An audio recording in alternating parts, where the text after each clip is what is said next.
우리 하나님 말씀 같이 보겠습니다. 요한복음 1장 9절부터 18절까지 한 절씩 교독하겠습니다. 요한복음 1장 9절에서 18절까지입니다. 참빛 곧 세상에 와서 각 사람에게 비치는 빛이 있었나니 그가 세상에 계셨으며 세상은 그로 말미암아 지은 바 되었으되 세상이 그를 알지 못하였고 자기 땅에 오매 자기 백성이 영접지 아니하였으나 영접하는 자 곧 그 이름을 믿는 자들에게는 하나님의 자녀가 되는 권세를 주셨으니 이는 혈통으로나 육정으로나 사람의 뜻으로 나지 아니하고 오직 하나님께로서 난 자들이니라. 말씀이 육신이 되어 우리 가운데 거하심에 우리가 그의 영광을 보니 아버지의 독생자의 영광이요 은혜와 진리가 충만하더라. 요한이 그에 대하여 증거하여 외쳐 가로되 내가 전에 말하기를 내 뒤에 오시는 네가 나보다 앞선 것은 나보다 먼저 계심이니라 한 것이 이 사람을 가리킴이라 하니라. 우리가 다 그의 충만한 데서 받으니 은혜 위에 은혜로라. 율법은 모세로 말미암아 주신 것이요 은혜와 진리는 예수 그리스도로 말미암아 온 것이라. 본래 하나님을 본 사람이 없으되 아버지 품속에 있는 독생하신 하나님이 나타내셨느니라. 아멘. 아멘. 오늘도 우리 하나님 앞에 예배드리는 우리 믿음의 성도들에게 하나님께서 은혜 베풀어 주셔서 병든 자가 치료되어지고 약한 자가 강건해지고 문둥병이 걸린 하나님의 저주가 끊어지고 죽은 영이 살아나고 흑암의 세력 귀신들이 떠나가고 하나님의 은혜가 있기를 주의 이름으로 축원합니다. 우리 옆에 있는 분들하고 한번 인사합시다. 믿음으로 이겨나갑시다. 아멘. 예수님에 대한 평가를 오늘 1장에 보면 이렇게 우리가 구분을 해볼 수가 있어요. 예수님의 이런 영적인 평가와 세상적으로 보는 평가를 구분해 볼 수가 있는데 오늘 본문에서 하나님은 예수님의 이 영적인 평가에 대해서는 첫째 4가지를 얘기하십니다. 창조주였다. 그래서 그로 말미암지 않고는 지은 바가 된 것이 없느니라. 예수님은 창조주셨다. 그 다음에 2번째로는 그 안에 빛 생명이 있었으니 이것은 사람들의 빛이라. 예수님에게는 생명의 빛이 있다. 그 다음에 3번째로는 예수님은 독생자의 영광이 있다. 그리고 그에게는 은혜와 진리가 충만했다. 이렇게 하나님께서는 예수님의 영적인 모습을 평가합니다. 반면에 우리가 그냥 쉽게 볼 수 있는 것, 우리 눈으로 볼 수 있는 예수님의 평가는 2000년 전이나 지금이나 똑같이 예를 들면 성경에 보면 이사야서 53장에 통해서 우리는 4가지로 똑같이 볼 수 있는데 첫째 뭐냐 하면 예수님은 마른 땅에서 나온 줄기 같아서 흠모할 것이 없다. 예수님의 외모가 너무너무 보잘것없다는 거예요. 너무너무 보잘것없다. 예수님 바가수건 예수님 외모를 통해서는 뭐 흠모할 게 없다는 거죠. 오늘날에는 뭐라 그래요? 정말 막 그냥 SNS라든지 이런 데 보면 잘생긴 사람, 예쁜 사람 보면 그냥 사람들이 환호를 하잖아요. 하다 못해가지고 근육이 있고 잘생긴 남자 같으면 뭐 살인을 몇 명을 해도 막 그냥 그 사람한테 막 허덕이잖아요.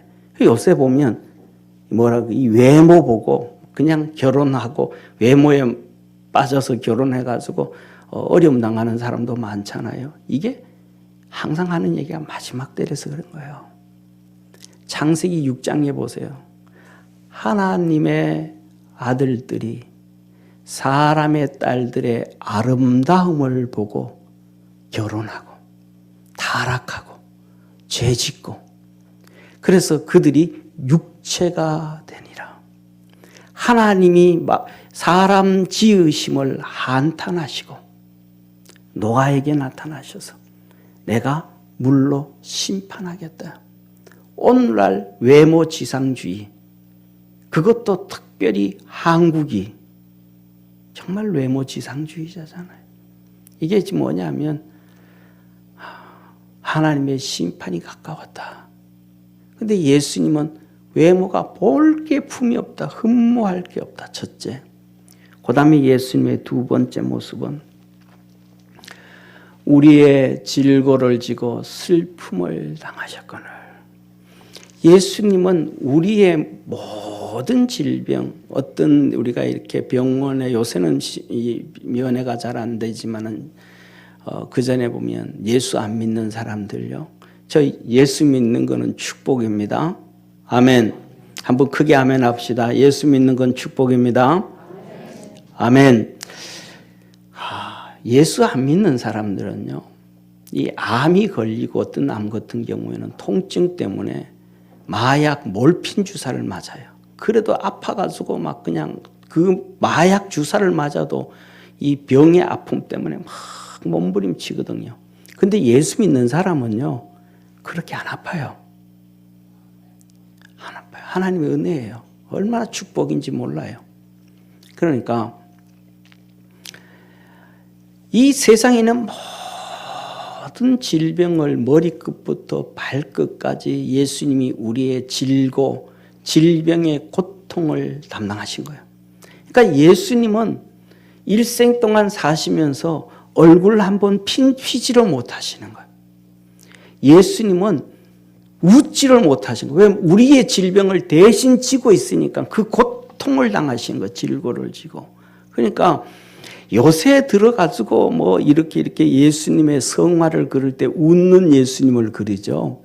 옛날에 영적인 이 은혜를 가지고 예수님을 그렸던 성화에는 예수님의 웃는 모습이 하나도 없습니다. 왜? 질고 때문에. 어린아이들이 예수님께로 막 뛰어오는 사진을 그리는데도 예수님의 얼굴은 힘들어 있어요. 예수님 보면 아무것도 볼품이 없는 거예요. 그리고 그 다음에 예수님은 어떤 모습이냐 하면 돈도 하나도 없는 거예요. 그래서 그의 가난케 되시면 우리의 부유함을 위함이라. 우리 가난한 것 때문에 대신 가난을 짊어지시고 예수님은 아무것도 없으신 거예요. 그 다음에 세 번째로는 세상에서 살아가다가 보면 가장 중요한 것이 학벌이 중요하잖아요. 학벌. 옛날 조선시대에도 예를 들면 우리나라 같으면 이 태계를 중심으로 하는 성리학, 그 다음에 이 이황을 중심으로 하는 성리학, 그래서 이 율곡이를 중심으로 하는 것은 주자학이라 그랬잖아요. 그게 똑같은 성리학이란 말이에요.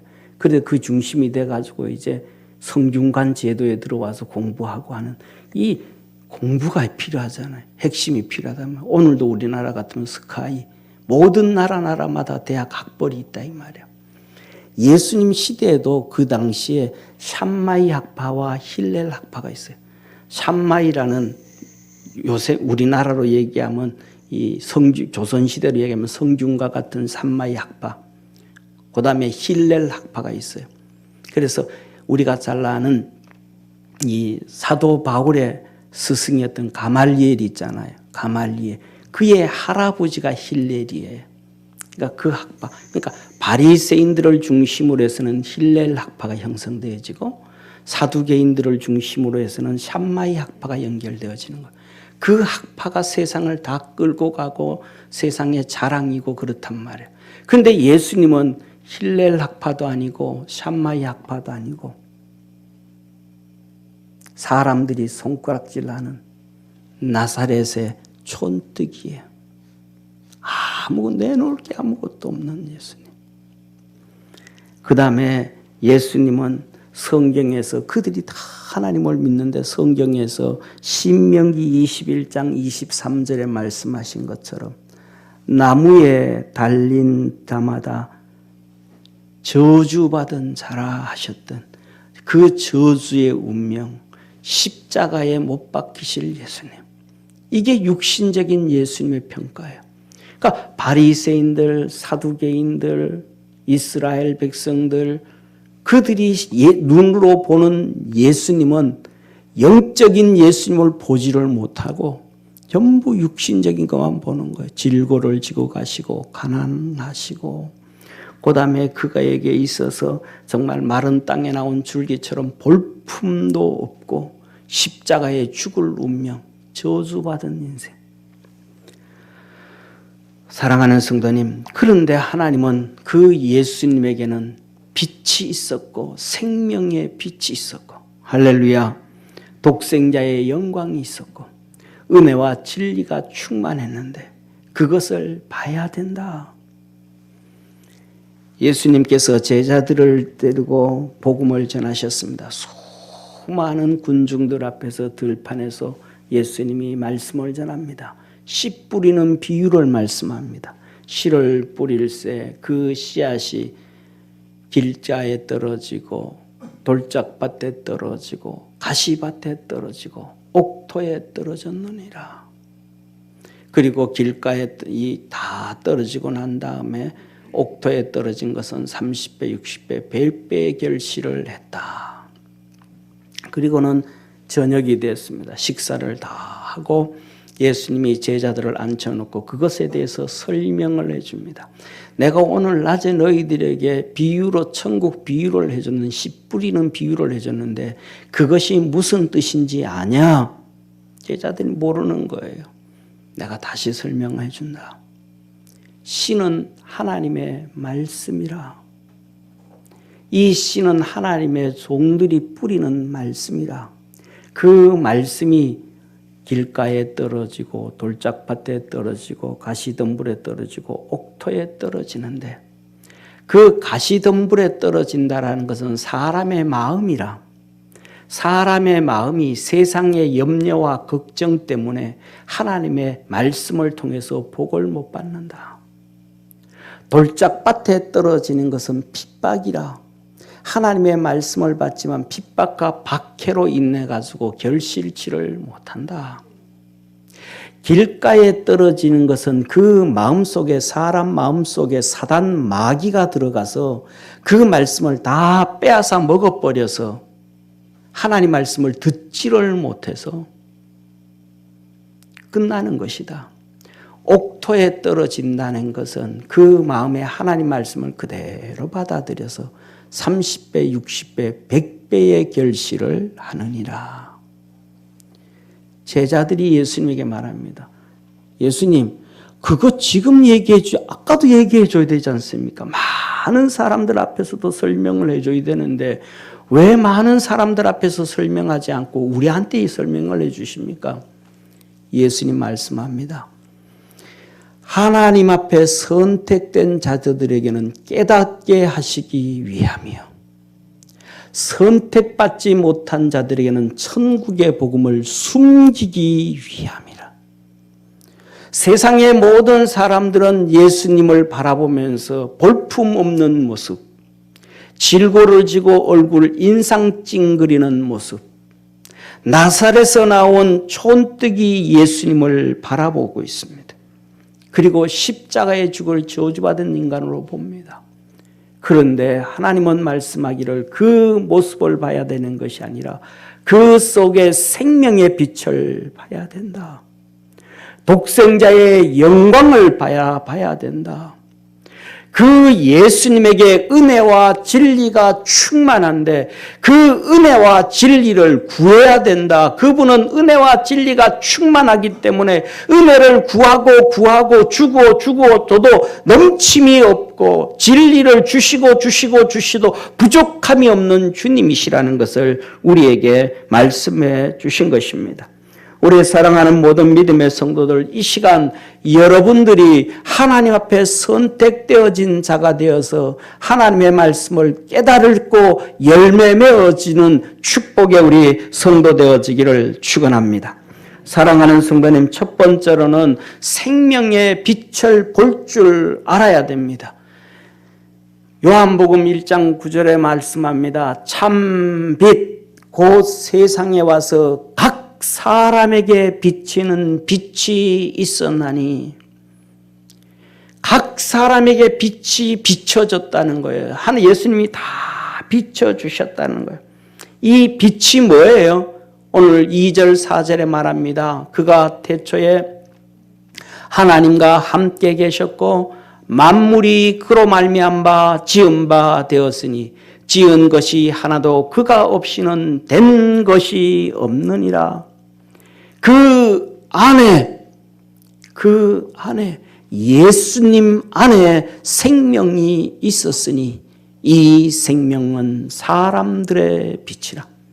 빛이 어둠에 비치되 어둠이 깨닫지 못하더라. 예수님에게 생명의 빛이 있었는데 이 빛이 생명의 빛이 각 사람에게 다 비춰졌는데 깨닫지 못하더라는 거예요. 깨닫지 못하더라는 거예요. 그럼 우리는 어떨까요? 우리에게 예수님의 생명의 빛이 비춰졌는데 우리는 어떨까요? 우리는 깨달을까요? 여러분은 예수 그리스도의 생명의 빛이 여러분에게 비쳤는데 여러분 그거 느낍니까? 깨닫습니까? 못 깨닫. 모든 사람은 하나도 빠짐없이 못 깨달아요. 왜? 어둠이니까. 다른 말로 하면 요한복음 3장에 죽었으니까. 창세기 3장에 죽었으니까. 창세기 2장에 주님이 뭐라고 말씀하셔요? 이 선악과를 먹으면 너가 정령 죽으리라. 벌써 죽은 거예요. 어둠인 거예요. 사랑하는 성도님, 소경이 햇빛이 뜬다고 보이고 전기불을 켠다고 보이고 촛불을 켠다고 보입니까? 모닥불을 피운다고 보입니까? 성냥불을 켠다고 보입니까? 소경은 태양빛이 비치든지 전기불을 켜든지 어떤 불을 켜도 안 보이는 거는 똑같은 거예요. 어둠인 거예요. 어둠. 모든 사람은 다 어둠인 거예요. 이 빛을 볼 수 있는 것은 유일합니다. 이 빛을 볼 수 있는 것은 회개입니다. 회개가 없으면 빛을 볼 수가 없습니다. 회개가 없으면 안 된다 이 말입니다. 회개하지 아니하는 바리새인들과 사두개인들을 향하여 주님은 말씀합니다. 세례 요한을 먼저 보내시면서 회개를 요구하십니다. 너 회개하면 예수 그리스도 속에 있는 생명의 빛을 볼 것이라. 회개하면 예수 그리스도의 빛을 볼 것이라고 말합니다. 사랑하는 성도님, 요한복음 1장에 보면 세례 요한이 예수님을 증거합니다. 회개를 촉구합니다. 그리고 난 다음 예수님이 세례 요한에게 와서 세례를 베풀어 오실 때에 예수님께서 이렇게 세례 요한이 예수님을 향하여 이렇게 말씀하시죠. 오늘 이 본문 다음 이튿날 요한이 예수께서 자기에게 나오심을 보고 이르시되 보라 세상 죄를 지고 하는 하나님의 어린 양이로다. 내가 전에 말하기를 내 뒤에 오는 사람이 있는데 나보다 앞선 것은 그가 나보다 먼저 계심이라 하는 것이 이 사람을 가르치미로라. 사랑하는 성도님, 그래서 이 세례 요한이 예수님을 증거합니다. 그랬더니 예수님의 제자, 이 세례 요한의 제자들이 예수님을 다 따라가 버립니다. 그래서 1장에 이렇게 말씀합니다. 1장 37절에 두 제자가 그의 말을 듣고 예수를 따르거늘 예수께서 돌이켜 그 따르는 것을 보시고 물어 이르시되 무엇을 보느냐 이르되 랍비여 어디 계시오니까 하니 랍비를 번역하면 선생이라. 예수께서 이르시되 와 보라. 그러므로 그들이 가서 계신 데를 보고 그와 함께 가니 때가 10시쯤 되었더라. 사랑하는 성도님, 세례 요한의 얘기를 듣고 회개했던 제자, 세례 요한의 제자들, 그 사람들이 예수님을 구름대처럼 쫓아갑니다. 왜? 회개를 통하여 예수 그리스도 속에 있는 빛을 보기 때문인 것입니다. 여러분들은 주님 앞에 몸부림치면서 회개한 적이 언제 있습니까? 정말로 회개를 언제 해보셨습니까? 또 회개를 언제 하십니까? 오늘 우리 권사님이 종교인이 아니고 신앙인으로 기도를 했는데 종교인은 회개하지 않습니다. 신앙인은 매일 매순간 회개합니다. 사랑하는 성도님, 여러분 작년에 목욕했다고 올해 목욕 안 하시렵니까? 작년에 머리 감았다고 또 오늘도 머리 안 감으시겠습니까? 한 달 전에 세수했다고 오늘 세수 안 하시겠습니까? 세수는요, 매일 해야 됩니다. 하루에도 여러 번 해야 됩니다. 씻지 않고 목욕하지 않고 닦지 않는 사람은 짐승입니다. 짐승은 목욕 안 해도 됩니다. 여름에 한 번 그냥 물속에 들어갔다 나오면 됩니다. 그러나 사람은 매 순간순간 씻어야 되고 매 시간 싹어야 됩니다. 하나님은 이것을 회개라고 합니다. 이것을 그래서 그 회개를 통하여 성결해진다, 성결법이라고 말합니다. 세례 요한에게 나타나는 이 바리새인들, 사두개인들은 회개하지 않습니다. 그래서 이렇게 말합니다. 요한이 많은 바리새인과 사두개인이 세례 베푸는 데 오는 것을 보고 이르되 독사의 자식들아, 누가 너희를 가르쳐 임박한 진노를 피하라 하더냐. 뭐라 그래요? 회개하지 않으니까 독사의 자식이라는 거예요. 회개하지 않으니까 너에게 임박한 진노가 임하고 있다라는 거예요. 그러므로 회개에 합당한 열매를 맺고 속으로 아브라함이 우리 조상이라고 생각지 말라. 아브라함의 조상 필요 없다. 회개하지 않으면 필요 없다. 내가 너희에게 이르노니 하나님이 능히 이 돌들로도 아브라함의 자손이 되게 하시느니라. 사람으로 흙으로도 아담과 하와를 만드셨는데 돌로 하나님이 사람을 못 만드시겠느냐.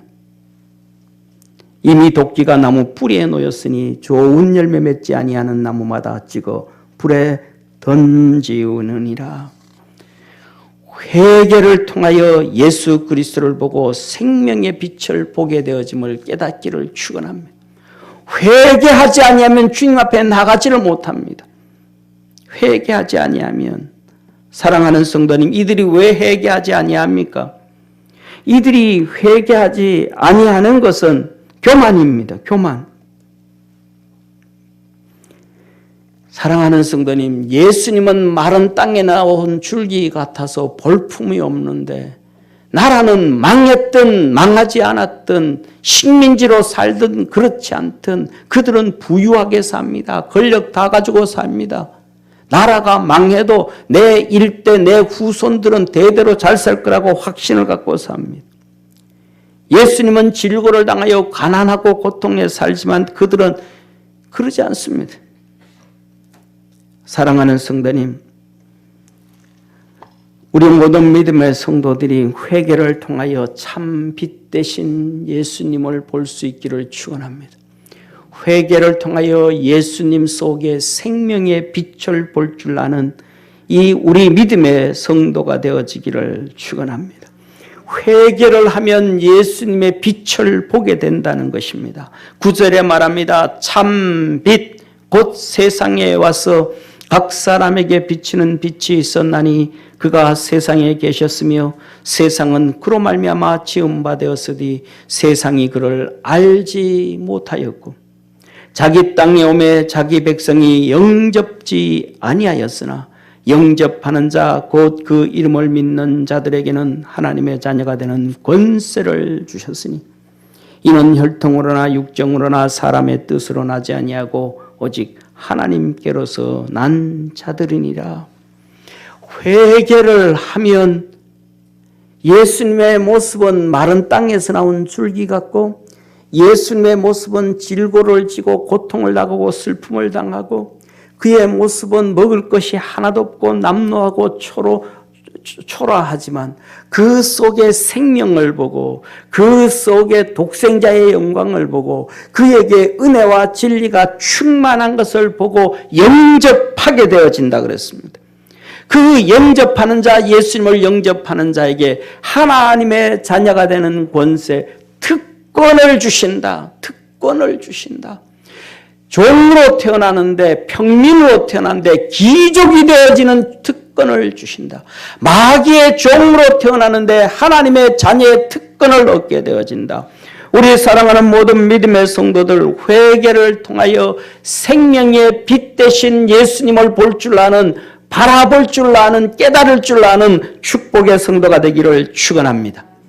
이 빛은 생명의 빛입니다. 이 빛은 생명의 빛입니다. 하나님께서 요한복음 1장 4절에 이렇게 말씀하시죠. 그 안에 생명이 있었으니 이 생명은 사람들의 빛이라. 이 생명은 사람들의 빛이라. 빛은 생명이라. 살린다 이 말이야. 살린다. 빛은 살린다.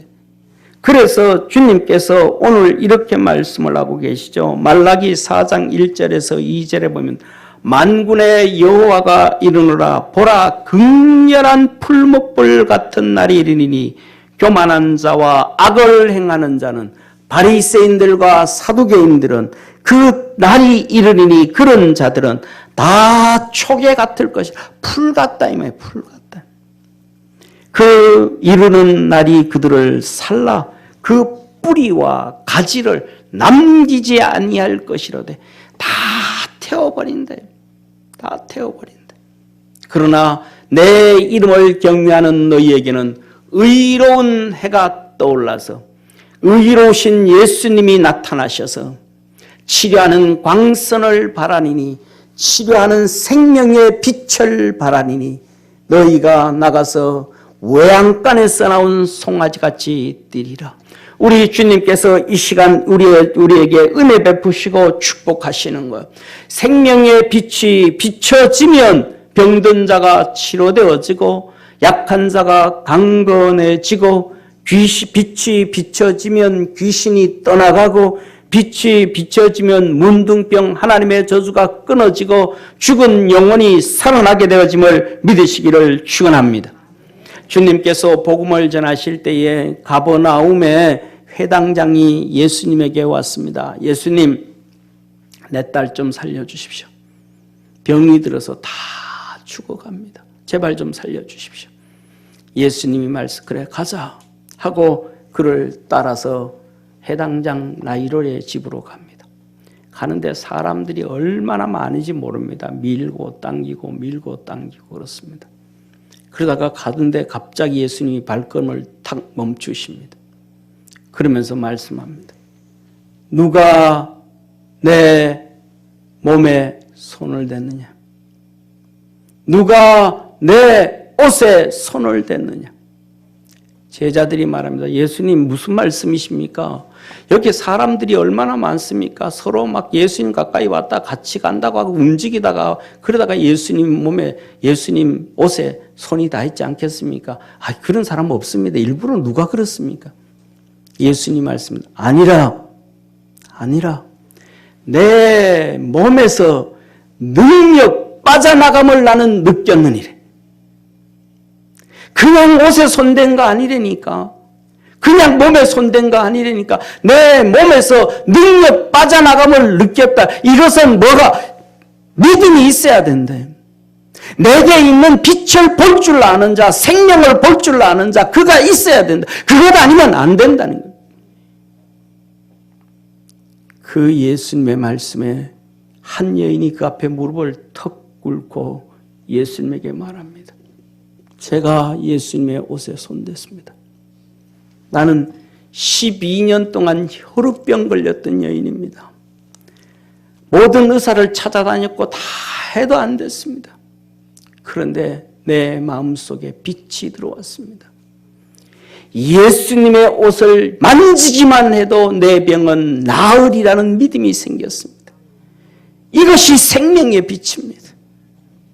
그래서 내가 뚫고 와서 예수님 옷을 만졌습니다. 예수님이 그 여인을 향하여 말씀합니다. 평안해라. 가라. 사랑하는 성도님, 회개하고 예수님의 생명의 빛을 본 여인에게 하나님의 축복의 역사가 이루어졌습니다. 우리 사랑하는 믿음의 성도들에게 이 생명의 빛, 치료의 빛, 구원의 빛, 회복의 빛이 비춰지는 역사가 있기를 축원합니다. 사랑하는 성도님, 주님께서 마태복음 10장 5절에 이렇게 말씀합니다. 예수께서 이 12를 보내시며 명하여 가라사대 이방인의 길로도 가지 말고 사마리아인의 고을에도 가지 말고 차라리 이스라엘의 집에 잃어버린 양에게로 가라. 가면서 전파하여 말하되 천국이 가까웠다 하고 병든 자를 고치고 죽은 자를 살리고 문둥병을 깨끗게 하고 귀신을 내어 쫓아라. 너 거저 받았으니 거저 주어라 라고 말씀을 하셨습니다. 사랑하는 성도님, 제자들의 모습은 어떤 모습일까요? 조건이 하나 있습니다.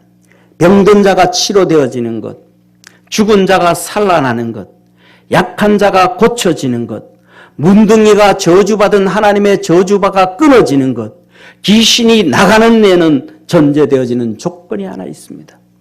그 조건은 제자들을 영접하는 것이었습니다. 이 빛 대신 예수님을 보고 그 속에 독생자의 영광을 보고 은혜와 진리가 충만한 걸 보고 예수님을 영접하는 자들에게는 하나님의 자녀가 되는 권세를 주셨듯이 제자들을 보고 영접하는 그들에게는 병이 치료되어지고 약한 것이 강건해지고 귀신들이 떠나가고 문둥병 하나님의 저주가 끊어지고 죽은 영혼이 살아나는 것입니다. 그래서 예수님이 14절에 이렇게 말합니다. 누구든지 너희를 영접도 아니하고 너희 말을 듣지도 아니하거든 그 집에나 성에서 나가 너희 발의 먼지를 털어버리라. 내가 진실로 너희에게 이르노니 심판날에 소돔과 고모라 땅이 그 성보다 견디기 쉬우리라. 제자들을 영접지 아니하면 영접 안 하는 걸로 끝나는 것이 아니라 소돔과 소모라보다가 더 큰 심판이 기다리고 있다.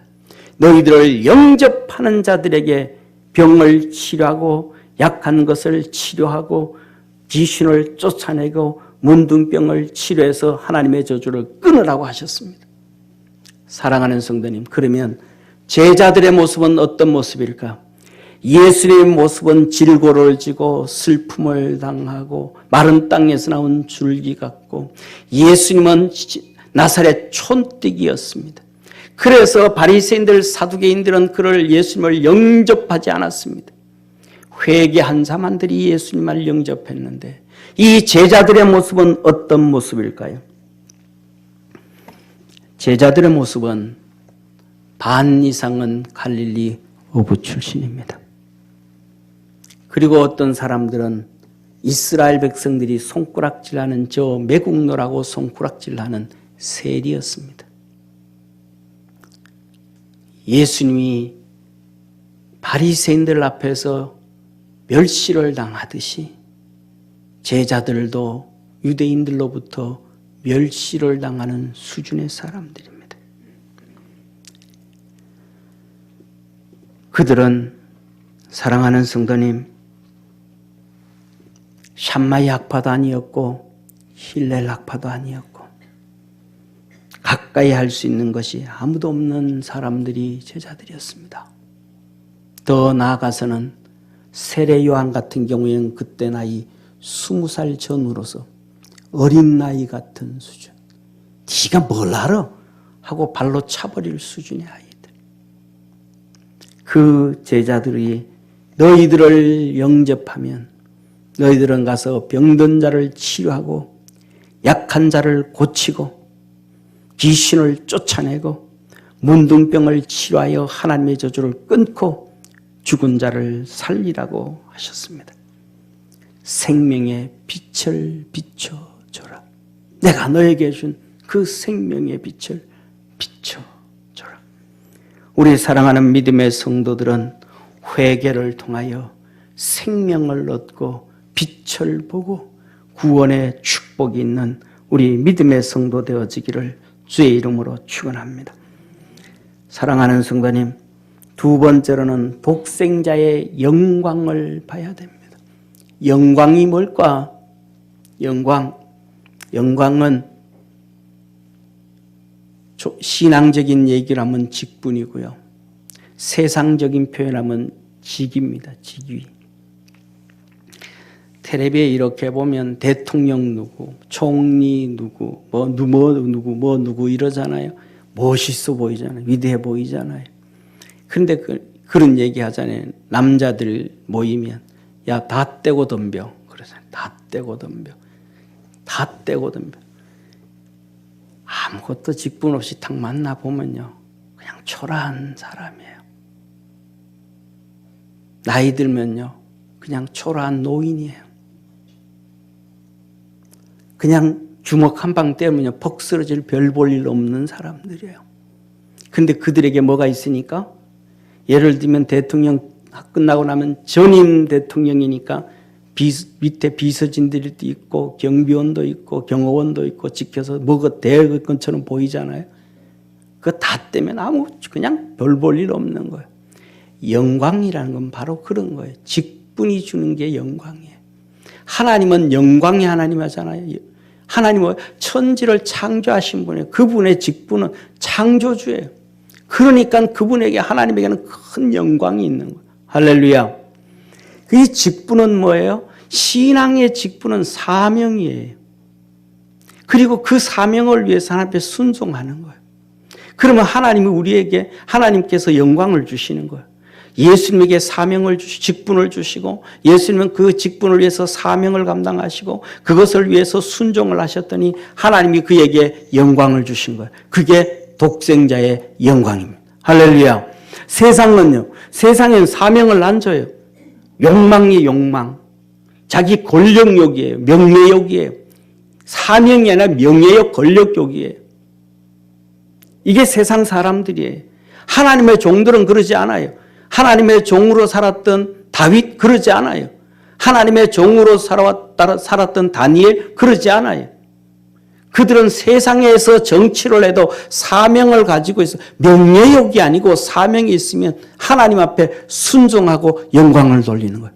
그런데 세상 사람들은 사명이 아니고 권력욕, 명예욕, 부귀욕.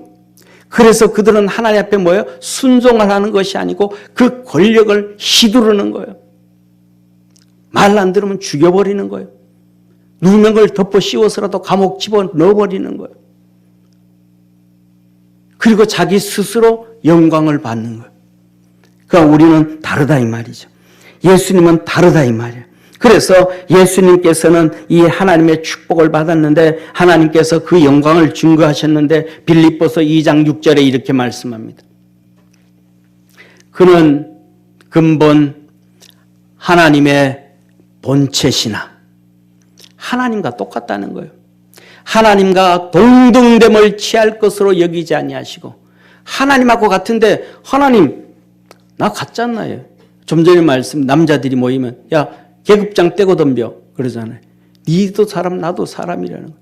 예수님 절대 그러지 않는 거예요. 예수님은 절대 계급장 떼자 그러지 않는 거예요. 성부 하나님 성자 하나님 아버지 간판 떼 내 아들 간판 떼게 이러지 않는다는 거예요.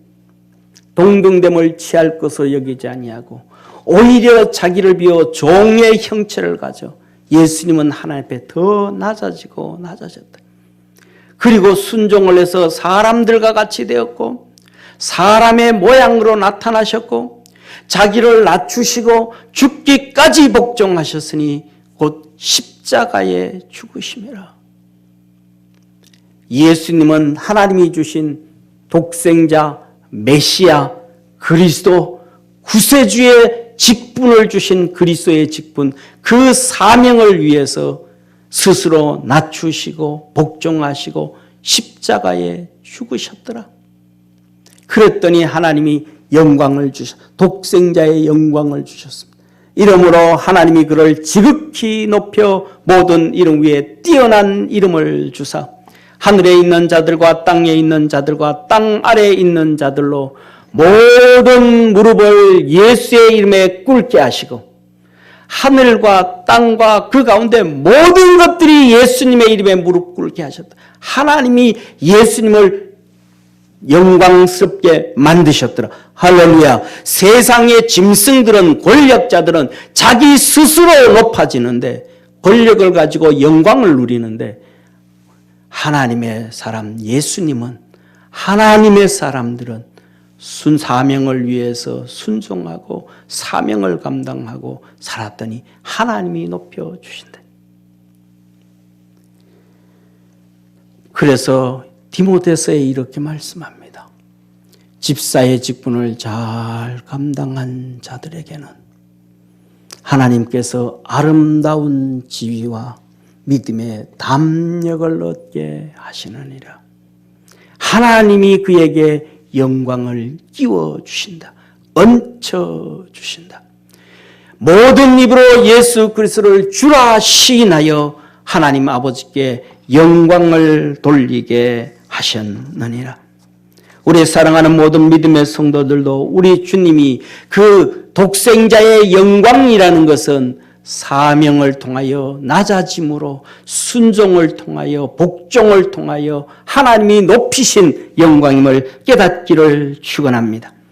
마가복음 14장 62절에 말씀합니다. 예수께서 이르시되 내가 그니라 메시아니라 인자와 권능자의 우편에 앉은 것과 내가 하나님의 우편에 앉은 것과 하늘 구름 타고 오는 것을 너희가 보리라. 지금은 너희들이 다 눈이 어두워져서 다 죽어서 깨닫지 못하고 알지 못하고 빛을 보지 못하지만 하나님의 영광의 구름을 타고 올 때가 되어지면 너의 눈이 영적인 눈이 다 열려서 세상의 모든 죽은 영혼들이 다 살아나서 영광의 구름을 타고 오는 것을 너희가 보리라고 예수님이 말씀하셨습니다.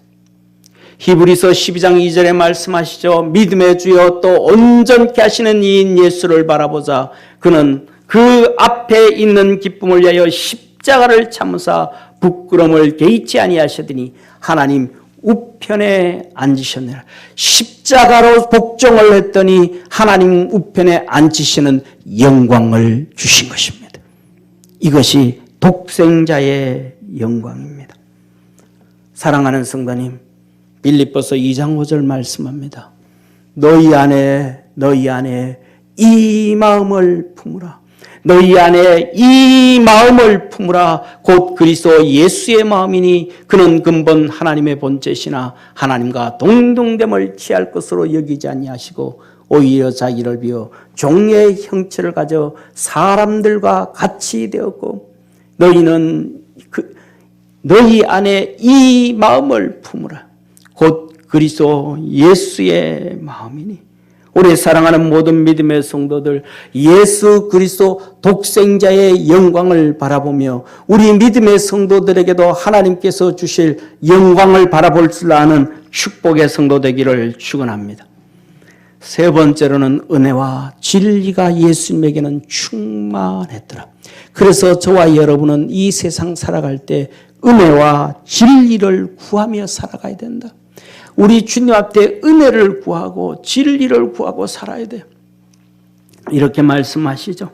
말씀이 육신이 되어 우리 가운데 거하심에 우리가 그 영광을 보니 아버지의 독생자의 영광이요 은혜와 진리가 충만하더라.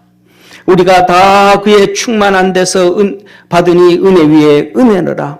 율법은 모세로 말미암아 주신 것이요 은혜와 진리는 예수 그리스도로 말미암아 온 것이라. 사랑하는 성도님, 율법을 왜 주셨습니까? 하나님이 율법을 주신 목적이 뭡니까? 율법의 목적은 딱 한 가지예요. 너 죄인이야. 너 죄인이야. 너 죄인이야. 너 죄인이야. 이거 한 가지예요. 그런데 바리새인들과 사두개인들은 성경을 뒤집어 버립니다. 율법을 통해서는 너 죄인이야, 이게 찔려야 되는데 율법을 통해서 나 의인이야, 나 의인이야. 또 많은 바리새인 청년이 예수님에게 왔습니다. 와서 묻습니다. 예수님, 랍비여, 어떻게 하면 내가 영생을 얻으리까? 예수님이 말씀합니다. 10계명의 5계명부터 10계명까지 말씀을 합니다. 부모를 공경해라. 도둑질하지 말라. 살인하지 말라. 간음하지 말라. 이웃의 것을 탐내지 말라. 이자가 말합니다. 그거요? 내 어릴 때부터 다 지켰습니다. 자기 의를 드러냅니다. 다 지켰습니다. 예수님 말씀합니다. 너 돈 많네. 네 재산 다 팔아서 가난한 자들에게 나눠주고 너나 따라라. 그 부자 청년이 돈이 많은 거로 근심하며 갔더라. 율법은요, 자기 의를 드러내는 것 아닙니다. 율법은요, 오늘 바울을 통해서 우리에게 알려주는 것이 한 가지입니다. 내가 율법의 의로는 흠이 없는 자로다. 그 고백을 바울만 했을까요? 아니에요. 그 당시에 바리새인들은 다 그렇게 고백을 합니다. 그 당시에 사두개인들은 다 그렇게 고백합니다. 그래서 회개를 하지 아니하는 겁니다.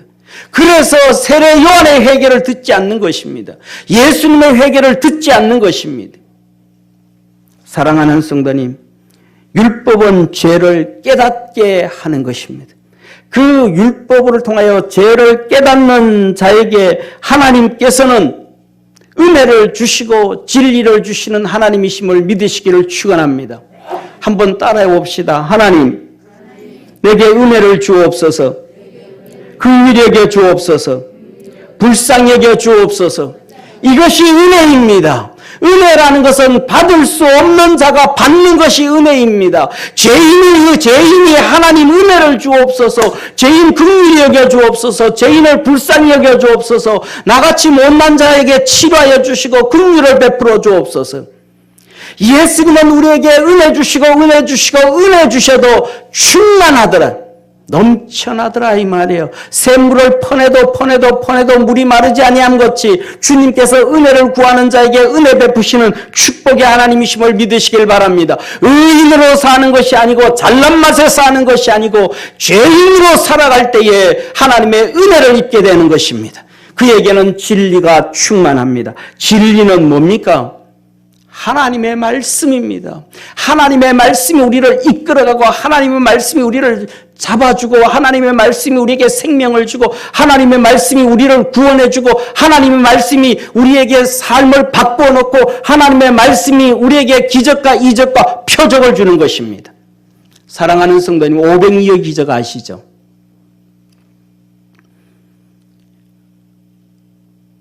아침부터 예수님을 따라서 광야에 나와서 하루 종일 저녁 때가 되도록 하나님의 말씀을 들었습니다. 예수님 제자들도 눈치가 있잖아요. 우리 성도들도 눈치가 있잖아요. 그래가지고 설교 끝날 때가 됐구나. 그냥 다 알잖아. 어느 때가 되면. 제자들 다 아는 거예요. 예수님 말씀 끝날 때가 됐구나. 예수님한테 갔습니다.